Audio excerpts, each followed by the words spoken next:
You know, when you think of Shakespeare, your mind probably jumps straight to his grand plays, right? Romeo and Juliet, Hamlet, Macbeth. But some of his most personal, most intense, and yeah, most mysterious works are actually found in a collection of 154 poems. So today, we're going to put on our detective hats and really dig into the secrets behind Shakespeare's sonnets. Yeah, this quote really hits the nail on the head. It's a feeling that readers have had for over 400 years now. These aren't just poems, they feel like a diary.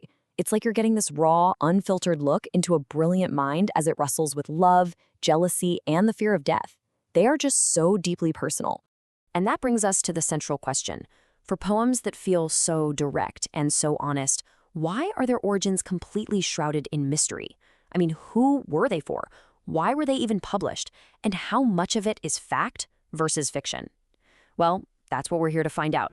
Okay, so our investigation starts with the physical book itself.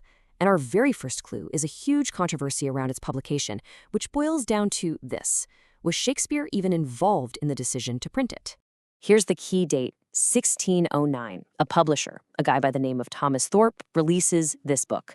And what's so striking is that Shakespeare himself is completely silent on the whole matter.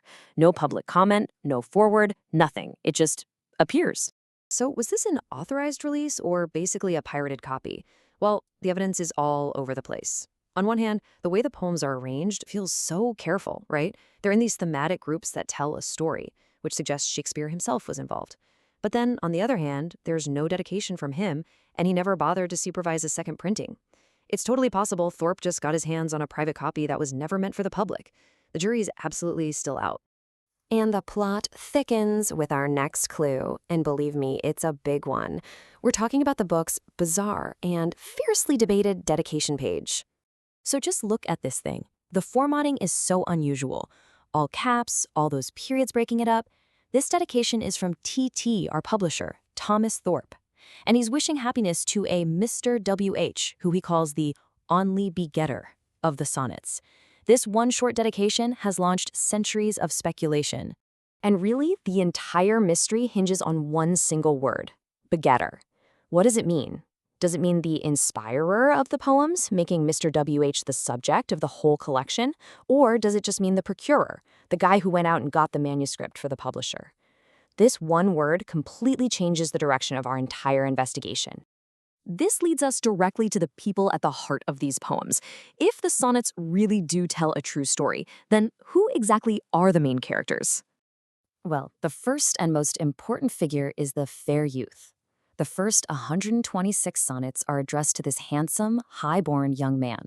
The poet urges him to marry and have children, celebrates his beauty, and promises to make him immortal through poetry. The affection is just incredibly intense. So this lays out the two main suspects for who the fair youth might be. And get this, they were both patrons of Shakespeare. Was it Henry Wriothesley, whose initials HW are a perfect reversal of the dedication's WH? Or was it William Herbert, whose initials are a direct match? Both were handsome, both were noble, and both were famously resistant to getting married at just the right time. We just don't know for sure. And the drama gets even deeper with two other figures. There's a dark lady who the poet has this tortured, obsessive affair with. And then there's a rival poet who's competing for the fair youth's attention.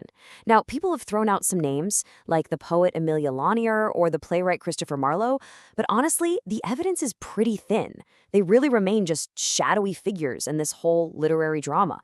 You know, this whole search for the real people behind the sonnets, it leads to the biggest question of all. Are we reading a diary here? Or are we watching a performance? Is this autobiography? Or is it art? You read a line like this, with its powerful emotion and its incredibly bold claim, it feels like it has to be coming directly from Shakespeare's own experience, right? Like a truly heartfelt promise. But then you get a poem like this one, and he's playfully mocking the standard love poetry of his time. He's deliberately turning all those poetic conventions on their head. This isn't just a simple diary entry. It's the work of a master craftsman who is fully aware of his art form. This is a literary genius putting on a show. So ultimately, the answer is probably somewhere in the middle. The sonnets are almost certainly rooted in real emotions and real relationships, but they're being filtered and elevated by Shakespeare's unparalleled genius. It kind of challenges our modern ideas of authenticity. suggesting that for Shakespeare, art wasn't about a literal confession, but about transforming a personal truth into a universal experience. So after all this mystery, why do these poems still speak to us so powerfully 4 centuries later? I mean, the identities and the publication details are fascinating puzzles for sure, but they aren't the real heart of why the sonnets have endured. No, it's because of what you see right here. The sonnets tackle the most fundamental human experiences. They dive into the complexities of love and desire, the constant battle against time, the pain of betrayal, that deep-seated fear of our own mortality, and the hope that art can offer some kind of immortality. They capture these feelings so perfectly that readers everywhere, across hundreds of years, can see themselves in these lines. So I'll leave you with this thought. The mystery is part of the allure, no doubt. But maybe the true magic of the sonnets isn't in finally solving the identity of Mr. W.H., but in recognizing ourselves in the poetry he inspired.